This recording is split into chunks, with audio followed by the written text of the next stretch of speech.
Okay, hi guys. So I wanted to go over the quiz that you guys took today or yesterday, just so that way if there were any questions about this, we could go over it. And as always, if you ever have any specific questions for me, you can message me on Remind. I will answer you to the best of my ability quickly during the day, and then otherwise, at my earliest convenience.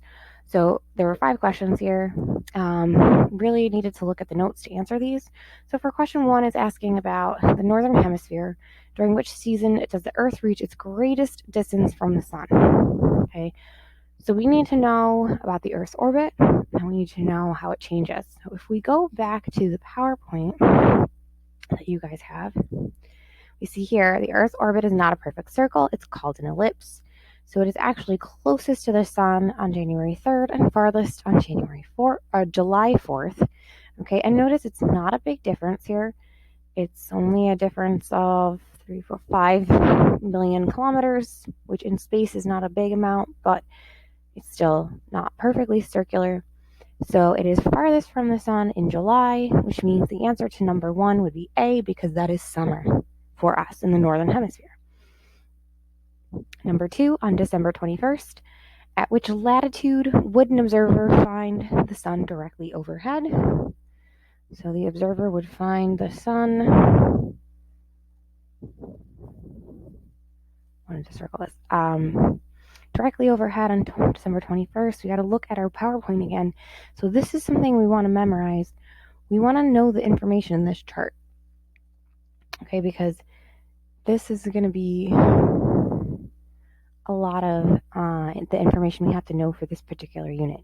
So here we have the dates, we have the number of daylight hours in New York, we have where the Sun is overhead at noon. So that's what we really want to know here. We're looking for the daylight hours in noon.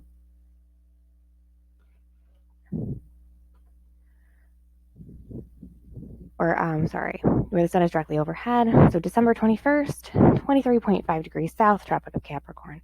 And the reason this is 23.5 degrees is because that is how much the Earth is tilted.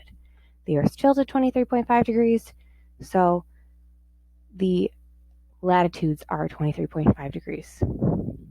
So answer to 2 is C.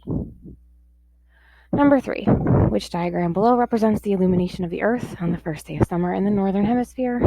So when I look at these questions, what I want to look at is I want to look at where is the North Pole, because that's going to really help me find my answer.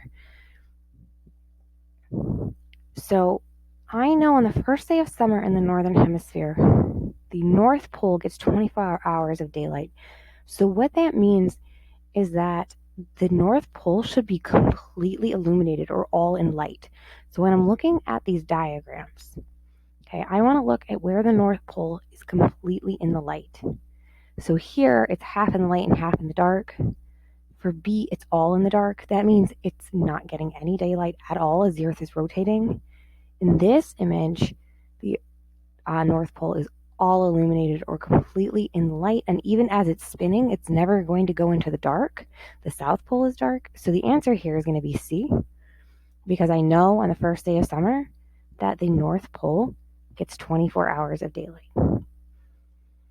All right, and then number 4, the tilt of the Earth on its axis is a cause of the Earth's what? So this is a good one to use our elimination strategy. So the tilt of the Earth, does it cause a 24-hour day? No. The rotation causes a 24-hour day. Does it cause a changing length of day and night? Well, we know that it changes throughout the seasons, and we know seasons are caused by the tilt. So that's probably the best answer, but I always want to look at my other options just in case. So I'm going to look at C, uniform daylight hours. No, we don't have those anyway. And then 365.25 day year, that's not correct. That's because of the Earth's revolution. All right, so last question quickly. The diagram represents 4 positions of the Earth as it revolves around the Sun. Again, December 21st, I want to look at the poles. So I want to look at where the pole is, where the North Pole is away from the Sun. So in this case, it would be position C.